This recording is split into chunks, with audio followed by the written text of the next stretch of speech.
We're so blessed with. In your son's name we pray. Thank you. Okay, so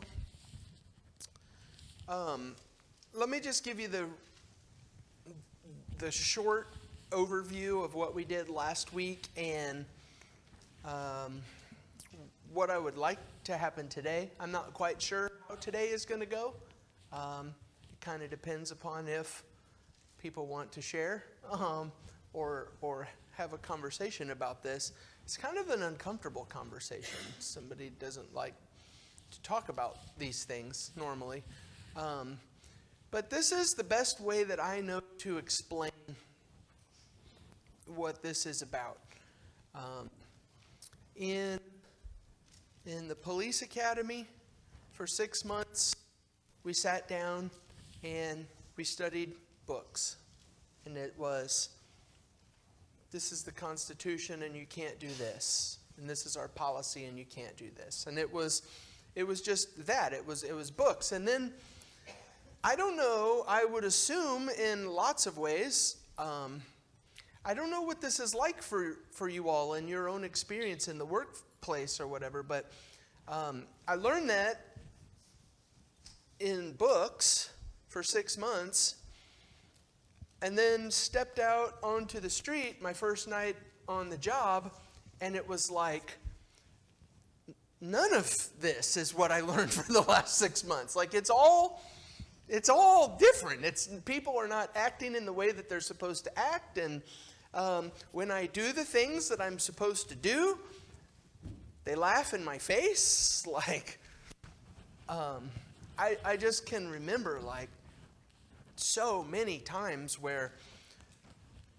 I was coming from a different environment altogether. Like, I was raised in a community a lot like this, and I was working in the most active district in Kansas City, and I was working nights, and the very first time, I'm confronted with a situation, I say, please turn around and put your hands behind your back. And the person just looks at me. Or this is another one that happened a lot. If you would not even believe something like this, if you're in a hot situation and I'm pointing my gun at you and I'm telling you to do something and you look at me and you say, put that away, you're not going to shoot me. Like, most of us won't behave in that way, but you get into a situation and it's like, okay, now what do I do? Because this is not what I learned. This is under stress. And so this class and what I wanted to do, what we set up last time, is to call this field training. And what I mean by field training is to say, we've spent several weeks talking about elders, shepherds, and sheep. How are elders and overseers and shepherds supposed to function, and how are sheep supposed to function in regard to those shepherds and elders and overseers. And we've been in the book and we've seen it all. But I think that most of us are probably old enough to remember. Good morning, Stephanie. Most of us are probably old enough to have seen and to remember that sometimes when the temperature gets turned up just a little bit and the heart rate gets elevated and we get under a little bit of stress, it doesn't always work out like we read about in the book, in the class. And so I don't know how to do this. I keep saying that. I don't know how to do what I want to do, but this is my goal in my head and what I would like to accomplish in this class. What would just be super awesome is if we could prepare ourselves for that stressful situation so that when it comes, not if, when it comes, we respond appropriately and we don't lose our mind and freak out and do everything wrong. That's the goal. That's kind of what the goal is here. And so what we did was we talked about last week, we talked about in Exodus chapter 5, where God called Moses, and Moses said, I don't want to do it. And he said, go and do it. And so Moses went and he led the people. And chapter 4 in verse 31 is when everything is the way that it's supposed to be. The people believed, and when they heard that the Lord had visited the people of Israel, that he had seen their affliction, they bowed their heads and they worshiped. Great. Moses says, come on, God's saving us. And the people say, yes, we will follow you, and everything's good. Until chapter 5 and about verse 20, the people meet Moses and Aaron, who were waiting for them as they came out from Pharaoh, and they said to them, the Lord look on you and judge, because you have made us stink in the sight of Pharaoh and his servants, and have put a sword in their hand to kill us. And this is what this is what I want us to do. What happened there? Because in my Bible, I know that I can't say just the other page, like this is a time situation, but on my Bible, it's like literally just right across the page. On the other side of the page, you said, yeah, Moses, we'll follow you, let's go. And now all of a sudden, something gets a little tough. I shouldn't minimize. Something gets tough in life with their situation in Pharaoh, and they turn on Moses, and everything falls apart. So that's kind of where we left it last week. This class can be just an open time if you would like to offer your thoughts or ask your questions. I've got some stuff that I want to look at, but what I want us to think about is how are we going to prepare ourselves for when things get wonky? That's the real question. Would you tell the thing about when you did guard duty in Vietnam? When I was in Vietnam, I was a company, and the admin company consisted of about 150 or so GIs. And even though we were an admin company, we had a responsibility to guard the perimeter of the company. And so we had 12 or so bunkers that we had to guard from 6 p.m. to 6 a.m. every night. We rotated. But every day at 5:45, we had a guard formation. So the 30 or 40 people that were assigned to guard would assemble. There'd always be an officer of the guard, and then the officer of the guard would proceed to read the rules of engagement. And there were like 10 or so rules. The first rule of engagement was you will not discharge your weapon until given permission by the officer of the guard. So we get through the list, and without fail, every single time when the list was officially read, he would say to us, if you see somebody or something in the perimeter and they don't stop when you yell stop in Vietnamese, then discharge your weapon. Do not wait for me to tell you to discharge your weapon. So kind of what Ryan was alluding to, have a situation where things are regulated, but if things go wrong, not according to the regulations, then you do something else. Yeah. That's a picture perfect thing of this situation. Like, here are the rules. And I wrote something down because I think this is what we're thinking about with this. We won't be able to do the right thing if we don't know what the right thing to do is. That's the rules. We won't be able to do the right thing if we don't know what the right thing to do is. We need to know what this says thoroughly. But just because we know what the right thing to do is, doesn't mean we'll do the right thing. And especially under stress. And so the same thing happens, Tim, with the ride-along. When you do ride-along with the police, no matter, I don't know if they would do it with everybody else, but I introduce myself, I say, hey, we got a new officer and all this, and say, okay, we're driving around, and everybody always says the exact same thing. Here's the rules, don't get out of the car when all this is stuff, and when all this stuff is happening. And then they say, here's the shotgun, this is the button that unlocks it. If something goes hairy, I need you to do something. And it's like, okay, here's what we're supposed to do, but you got to be ready when the time comes for the bad stuff. And the time is coming for the bad stuff. We know it will. It just will. It's just life. I hope that it never does, but it will. There will be some stress. What else? What are you thinking? In this conversation, what are you thinking? Like, what example comes into your head? Or what wisdom have you learned from the past? Any examples about this subject that you would like to talk about? Yeah, Melissa? This isn't really preparing for something bad to happen, but I have heard that kids, teenagers should make a specific list of what they want in a spouse before they meet anyone and emotions get involved. So, know ahead of time, make a list and know exactly what you want out of a spouse. And then whenever you meet somebody and you fall head over heels, you can look at the list and see does it line up. I say that at camp all the time. Don't wait until you put your love goggles on before you start making rational decisions. Because love goggles are like drunk goggles. They make everything look different and silly. That's a great illustration. I'll put that in my notes. That's a good one. Don't wait until you're in the heat of the moment is the point. That's what we're going to do. Others? Well, Melissa said it makes me think of another type of example. The Secret Service agents are the ones who are trained to know if a counterfeit money.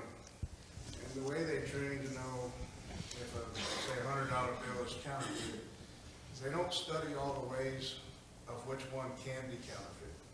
They study the actual, the 100% real. They know exactly what the real $100 bill looks like. And that's what they study. But when they see one that isn't real, they know right away. So what I'm saying is if we know the truth, or we study the truth, as opposed to spending a lot of time studying all the different things that are wrong with the truth, we may miss something if that's what we're studying. But if we study, this is the right way, the right way, the right way, when something in that heat of the moment shows up and it's the wrong way, you should be able to recognize it a lot easier. Yeah, hopefully. Wait a second, that's not Christianity. How about this? Turn to Numbers 11 with me.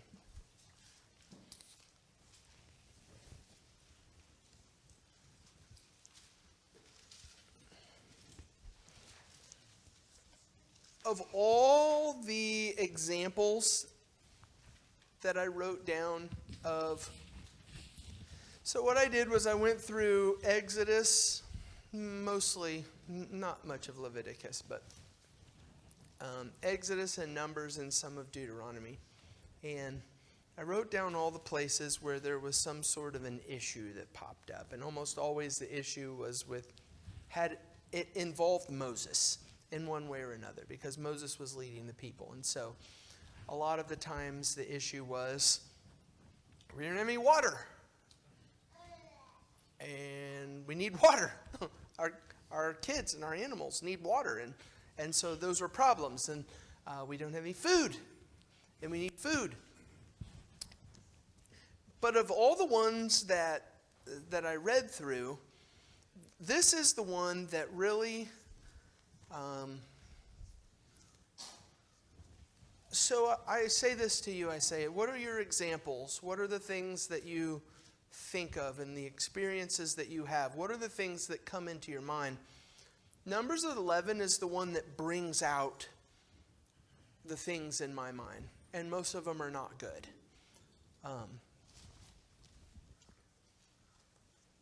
I told Mark last night, I still haven't decided if I want to talk about this because, so when I say sometimes that there are some things that I'm just so embarrassed of in my life, mistakes that I've made, that they're the ones, there's probably less than a handful. Like there's probably not 5 of them. I've done a lot of dumb stuff, but there's a couple of those things that I've done that keep me awake if I get to thinking about them. And some of those are in here. And I don't like to talk about, I mean, I don't like to think about it, but maybe we will today, because these are important lessons. Chapter 11 and verse 1. The people complained in the hearing of the Lord about their misfortunes, and when the Lord heard it, his anger was kindled, and the fire of the Lord burned among them and consumed some outlying parts of the camp. Then the people cried out to Moses, and Moses prayed to the Lord, and the fire died down. So the name of that place was called Taberah, because the fire of the Lord burned among the people. This is principle number 1, or lesson number 1. All Israel, all of them, I assume all of them, or let's say most of them, just to be safe. All Israel turned on Moses and complained against Moses and made his life miserable until they needed something from him. And once God's anger was stirred up and he started to go through the camp and say, I'm not tolerating this anymore, all of a sudden it was, Moses, save us! And just a couple seconds ago it was, we hate you, and we were doing just fine without you, and we want to go back to Egypt where life was good before you, and now all of a sudden it's, Moses, save us! And that's gross. Like, that's, I don't know what to say about that one, but man, I don't know. Does that, I don't know how to say it. And my stomach just turns over. Like, I've got that feeling right now where my stomach just turns over to think about how it is that we sometimes treat people. I'm not pointing the finger, you or they. How we sometimes treat each other is enough to just turn my stomach over to think, I hate you until I need something. Now will you help me? And that's the first piece. We cannot be that. That's never going to work. That's never going to be okay. So then you keep going. Verses 4 through 6. Now the rabble that was among them had a strong craving. And the people of Israel also wept again and said, Oh, that we had meat to eat. We remember the fish that we ate in Egypt that cost nothing. The cucumbers, the melons, the leeks, the onions.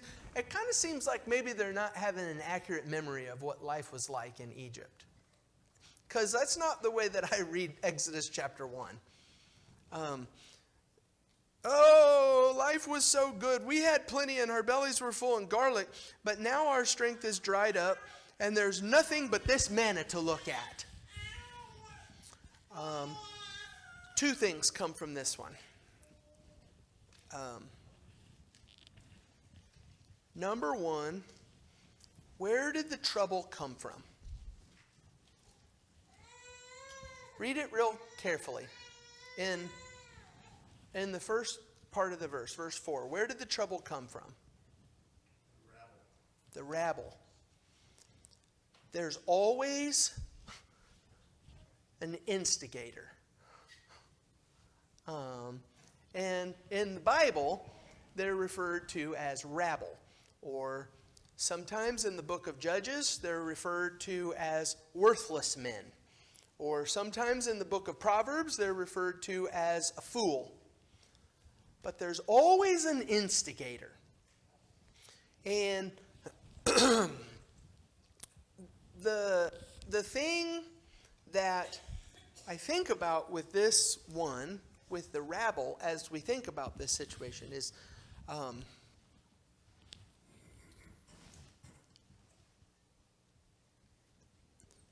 the trouble and the complaining seems to be contagious. Right? It's like a contagious disease that when I start, oh, I hate you. I don't really. I'll give you a hug if you want, if I'm hurting your feeling. I can't believe this. And then Jay goes, yeah, me too. And this is what happened with me. And then Kevin goes, yeah. And it all started right here with the rabble, with the instigator. And it spreads like fire. And it seems as you go throughout these different stories that that's one thing that we can learn from this situation. And so the practical, so when it happens, the practical situation for us, what are we learning about this? Like, we saw it in the book, we can talk about in the book, but practically in real life when it happens, what next for us? When we're in that situation. I noticed that maybe Tim could help me since he can quote things. But somebody said, all it takes to overcome evil is a good man who keeps coming. You know, and poor Moses, you know, he has to just keep persevering through all these challenges that keep coming up through the ranks. But he knows he has faith in God, and he's going to keep following God. He's going to keep presenting the good through every challenge that's presented to him until evil is overcome. I will say on this one, yes, but that's going to be next. Most of the time, yes. But pin that real quick. I don't want to jump to this one, but you make a good point, and I hope that I can remember. Like, I don't know what's going to happen between now and then, but I hope I can remember to come back to this because, yes, but. I do have a but I don't want to do it yet. The rabble and the contagious nature of trouble. What are you going to do when it comes? What are we going to do when it happens? I think also a reference to James 3 would be appropriate here.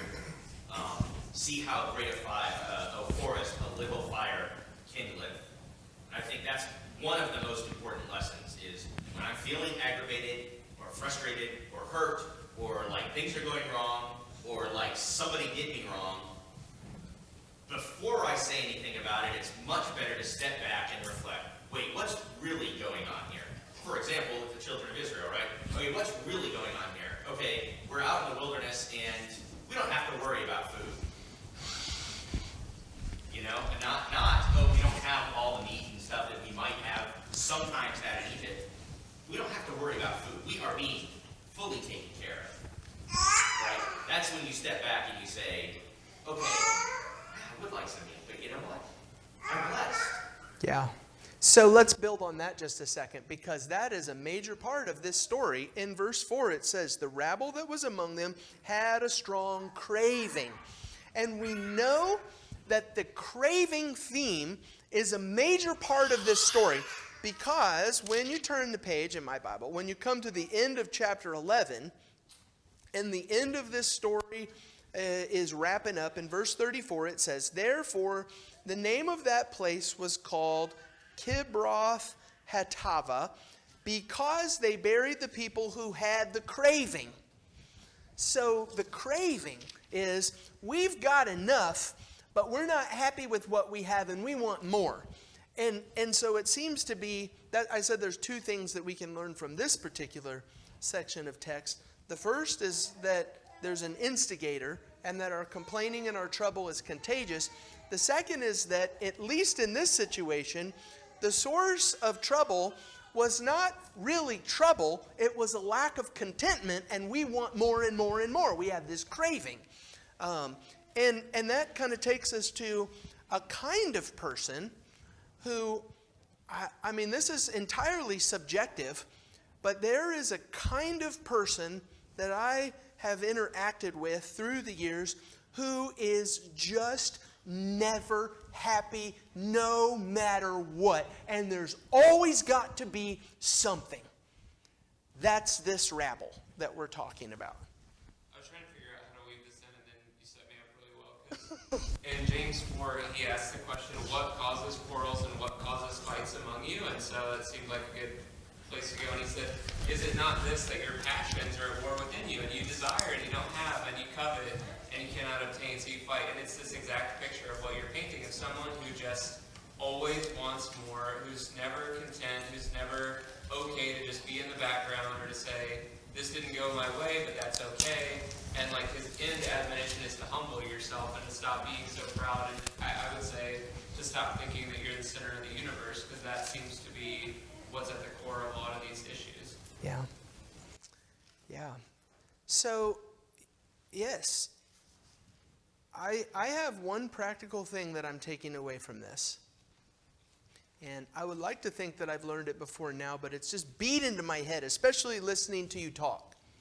To hear someone else say it sounds a whole lot different than when I think the things that you've said. But I would like to think that one of our Ellisville Church of Christ, one of our main takeaways from this conversation is we don't even have to wait until we have elders in place to start doing this and to start thinking about this. But how about this? When the rabble starts, every single one of us has a responsibility to say, stop it right now. Stop it. We're not doing that. When the text message rolls into my phone, I'm not doing that. Stop it. Because what we've learned here is that it starts with an instigator. That instigation is contagious, and almost always it's not rooted in some actual problem, but some craving for lack of contentment, something more that's coming at least from Numbers chapter 12. And I would think maybe you have a different number one takeaway, but my number one takeaway is stop. We're not doing that. And if you stop the contagion right where it stands, hopefully that's the end of it.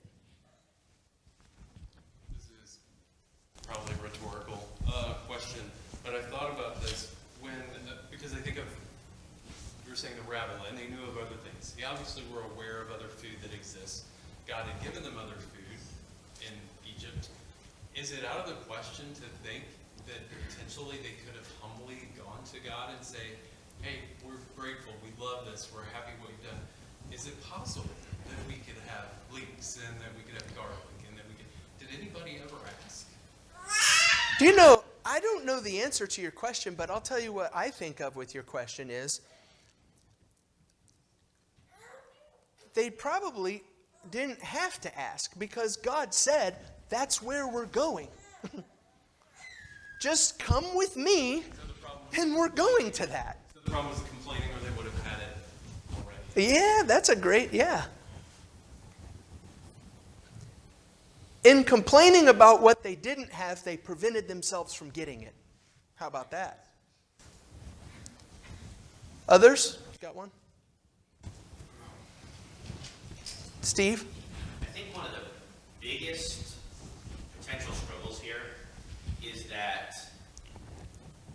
it is very easy for us to take something that is good, valuable, maybe even somewhat important, and make that essentially become everything. I think of maybe a fast food service job, right? And you got to be fast, right? And you got to be accurate. If you focus on fast, right, and just on fast, then people are going to get, no ketchup on their burger when they're supposed to have ketchup or whatever, and they're gonna have problems, right? But you get it out there in 4 seconds, right? Okay, if I'm focusing too much on what is a good thing, right? I do have to be fast, to the exclusion of something else. And sometimes what we do with a lot of these things is we take that to the point where anything that gets in the way of my being fast must be a horrible thing. We do that in politics. We do that in a lot of our reactions and interactions nowadays, and it's very, very hurtful. And it is a step to us becoming the rabble that is talked about here. Yeah. And it is very important for us to step back and evaluate. Wait, why is that important to me? Why am I worried about this? Yeah. And sometimes, yeah, it's something to be worried about. A lot of the time, it's not. Do you do the thing in the Air Force where you say slow is fast? I've heard that. We used to do that in police work. When clearing a building, slow is fast. And I learned it the hard way one time. It was scary. Next, verse 7. No, verse 10. This is, Stacy, I'm coming back to yours. And perseverance. Moses heard the people weeping throughout their clans, everyone at the door of the tent. And the anger of the Lord blazed hotly, and Moses was displeased. And Moses said to the Lord, "Why have you dealt ill with your servant?" I don't know if you read this in the same way, but I feel right about here. I feel the tears back here. And I don't think that they're going to come out, but I feel them at this point, that they're starting to form and that something is happening. And when I read these words, I imagine that Moses is crying them at this point. Why have you dealt ill with your servant?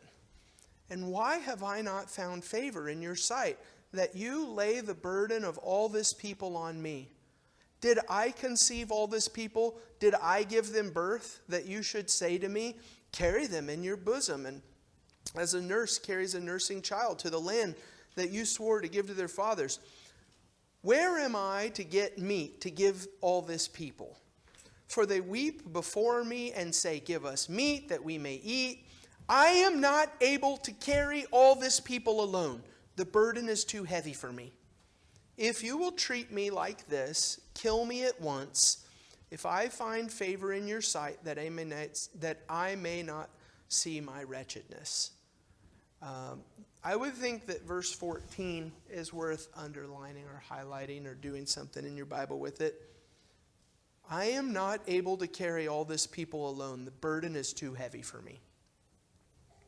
And so, to Stacy's point, this is, I think I'm on number 4. Perseverance and fortitude, resilience, all of those words are critical. Necessary, absolutely necessary. But I think what we see in Moses, at least in this situation, is that you can peck and needle a man until he breaks. And that's what happened to Moses here. Israel just pecked him and needled him until he said, I can't do this. Just kill me, God. I can't carry this burden.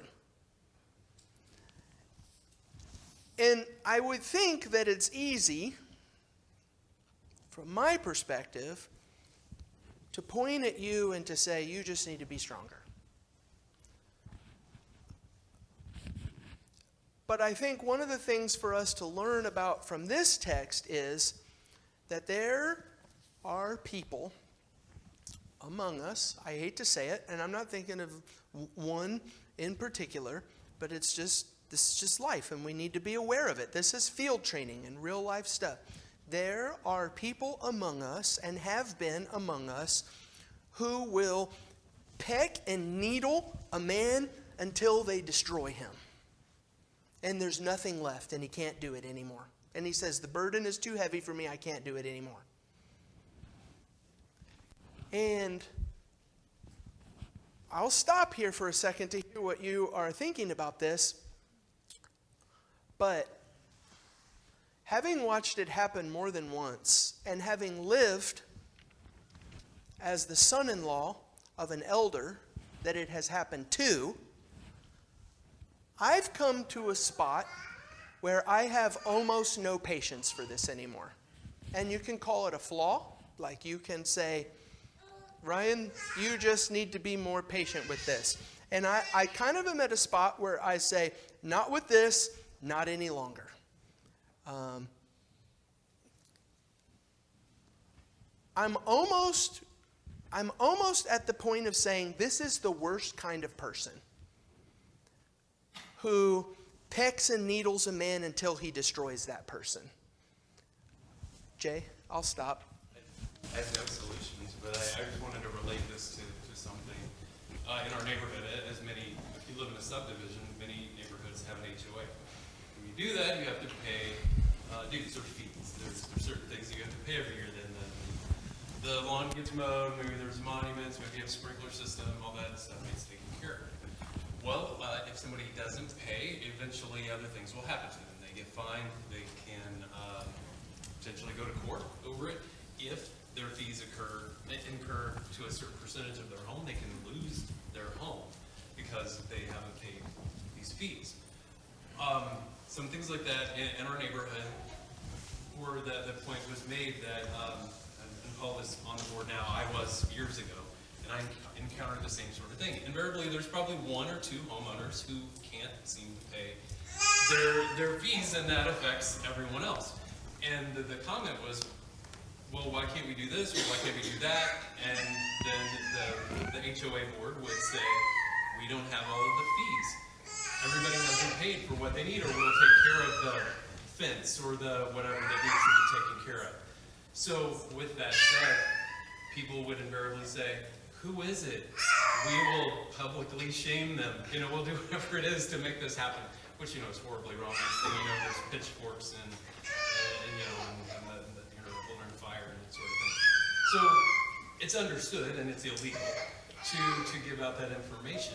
So what you do is you have 4 individuals on this board who are burdened with that information. They know who it is, and this person is the homeowner, could be persons, is causing grief for the neighborhood. And it's just this horrible thing that they can't do something, they're stuck, yet they can't say anything, they can't get the help, if you will, of the neighborhood. Maybe there's a neighbor who's best buds with them and say, hey, what's your problem, dude? Why won't you pay this? And they may, that's maybe all it needed. But that can't happen because that's inappropriate to say the least and illegal. Yeah. So I see that type of situation.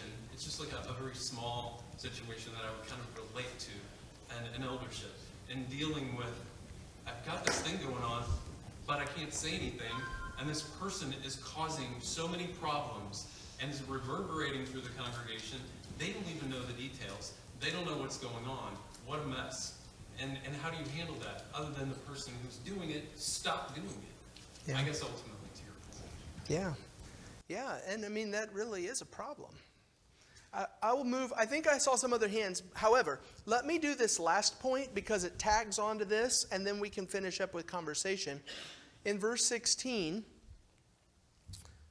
then the Lord said to Moses, gather for me 70 men of the elders of Israel, whom you know to be the elders of the people and officers over them, and bring them to the tent of meeting, and let them take their stand there with you, and I will come down and talk with you there. And I will take some of the spirit that is on you, and I will put it on them, and they shall bear the burden of the people with you, so that you may not bear it yourself alone. God's answer to Moses crying out for help is, I will give you help. And I know that you have some things, but I want to say mine. I know I get to talk a lot, but I want to say mine on this one. This is the one that embarrasses me. And I still don't know. This is the field training situation.